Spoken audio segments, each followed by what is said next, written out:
इसकी घोषणा कर रहे हैं कि लगभग 18,000 रुपये महीना इनको सम्मान राशि दी जाएगी हमारी सरकार बनने पर। यह देश में पहली बार हो रहा है। आज तक कभी किसी पार्टी, किसी सरकार ने ऐसा नहीं किया। ये पहली बार हो रहा है। स्कूल अच्छे किए, पहली बार किए। अस्पताल अच्छे किए, पहली बार किए। महिलाओं के लिए बस यात्रा फ्री करी, पहली बार करी। ऐसे ये पहली बार हो रहा है। मेरी भारतीय जनता पार्टी से हाथ जोड़ के विनती है, जैसे उन्होंने पुलिस भेज के फर्जी केस करके महिला सम्मान को रोकने की कोशिश की, लेकिन रोक नहीं पाए। हुआ रजिस्ट्रेशन, हो रहा है रजिस्ट्रेशन। उन्होंने संजीवनी योजना रोकने की कोशिश की, रोक नहीं पाए। इस तरह से ये कम से कम पुजारियों और ग्रंथियों की योजना को रोकने की कोशिश ना करें। हरदीप पुरी जी को गिरफ्तार कर लीजिए, उनके पास सारा डेटा है। कहां कहां उन्होंने रोहिंग्यों को बसाया, उन्होंने ट्वीट करके बताया है। ये इतनी मेहनत कर रहे हैं, जरूरत क्या है, नौटंकी क्यों कर रहे हैं? हरदीप पुरी जी के पास और अमित शाह जी के पास सारा डेटा है, कहां किस रोहिंग्या को बसाया। आज जो योजना का मैं ऐलान करने जा रहा हूं, इस योजना का नाम है पुजारी ग्रंथि सम्मान योजना। इस योजना के तहत मंदिरों में भगवान की पूजा करने वाले लोगों को पूजा करवाने वाले पुजारियों को और गुरुद्वारे में ग्रंथियों को हर महीने सम्मान राशि देने का प्रावधान है। हम जानते हैं कि किस तरह से एक पुजारी हमारे सुख दुख सब में काम आता है।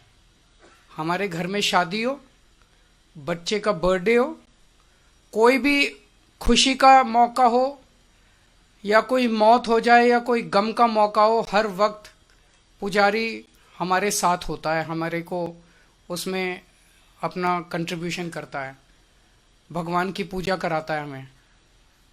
ये वो तबका है जिसने सदियों सदियों से हमारी परंपराओं, हमारे रीति रिवाजों, इसको पीढ़ी दर पीढ़ी, एक तरह से जो गुरु शिष्य परंपरा पीढ़ी दर पीढ़ी इसने आगे बढ़ाया है, हमारी संस्कारों को, हमारी रीति रिवाजों को, हमारे परंपराओं को। लेकिन इसने कभी भी अपने परिवार की तरफ ध्यान नहीं दिया और कभी भी हम लोगों ने इनकी तरफ ध्यान नहीं दिया।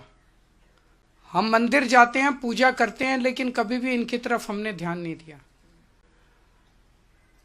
आज इस योजना के जरिए इसे मैं वेतन या तनख्वाह नहीं कहूंगा, एक तरह से इनका सम्मान करने के लिए इसकी घोषणा कर रहे हैं कि लगभग 18,000 रुपये महीना इनको सम्मान राशि दी जाएगी हमारी सरकार बनने पर। यह देश में पहली बार हो रहा है।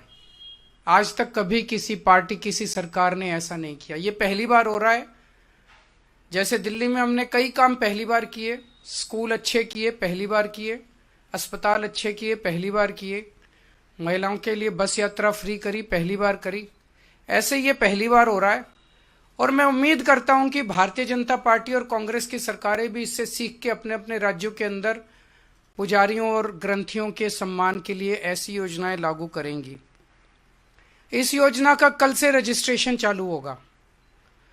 कल इस योजना का रजिस्ट्रेशन एक तरह से शुभारंभ करने के लिए मैं कनॉट प्लेस के हनुमान मंदिर जाऊंगा और वहां के पुजारियों का रजिस्ट्रेशन करके आऊंगा और उसके बाद दिल्ली के सभी मंदिरों और गुरुद्वारों में हमारे एमएलएज, हमारे कैंडिडेट्स, हमारे कार्यकर्ता पुजारियों का और ग्रंथियों का रजिस्ट्रेशन कल से फिर मेरे आरंभ करने के बाद पूरे दिल्ली के अंदर इसका रजिस्ट्रेशन चालू होगा।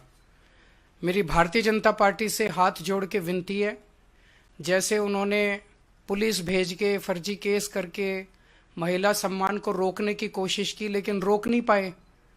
हुआ रजिस्ट्रेशन, हो रहा है रजिस्ट्रेशन। उन्होंने संजीवनी योजना रोकने की कोशिश की, रोक नहीं पाए। इस तरह से ये कम से कम पुजारियों और ग्रंथियों की योजना को रोकने की कोशिश ना करें, बहुत पाप लगेगा। वैसे उन्होंने ऐसे ऐसे कर्म कर रखे हैं, पाप तो उनको लगेगा ही, लेकिन इससे और ज्यादा पाप लगेगा। भगवान भी नाराज होगा। एक तरह से पुजारी और ग्रंथी हमारे और भगवान के बीच में एक ब्रिज का काम करते हैं, सेतु का काम करते हैं। हमारी प्रार्थनाओं को भगवान तक पहुंचाते हैं। तो अगर आप पुजारियों को तंग करोगे, ग्रंथियों को परेशान करोगे, उनके पास पुलिस भेजोगे, तो जाहिर तौर पे उनके मन से बद्दुआ ही निकलेगी। मेरी इनसे रिक्वेस्ट है कि हरदीप पुरी जी को गिरफ्तार कर लीजिए। उनके पास सारा डेटा है, कहाँ कहाँ उन्होंने रोहिंग्यों को बसाया, उन्होंने ट्वीट करके बताया है। ये इतनी मेहनत कर रहे हैं, जरूरत क्या है, नौटंकी क्यों कर रहे हैं? हरदीप पुरी जी के पास और अमित शाह जी के पास सारा डेटा है, कहाँ किस रोहिंग्या को बसाया, वहां उसको कर लो गिरफ्तार। ऐसी नौटंकी मचा रखी है, मतलब इन्होंने कोई देश चलाना थोड़ी है, सुबह से शाम तक नाटक करते रहते हैं ये लोग। बहुत बहुत शुक्रिया। नेशनल दस्तक की आपसे गुजारिश है कि अगर इसको बचाना चाहते हैं तो नेशनल दस्तक को सब्सक्राइब करने के लिए रेड कलर के सब्सक्राइब बटन को दबाएं, फिर बेल आइकन की घंटी दबाएं। नेशनल दस्तक को बचाने के लिए बहुत जरूरी है कि हर खबर को शेयर करें, लाइक करें, कमेंट जरूर करें।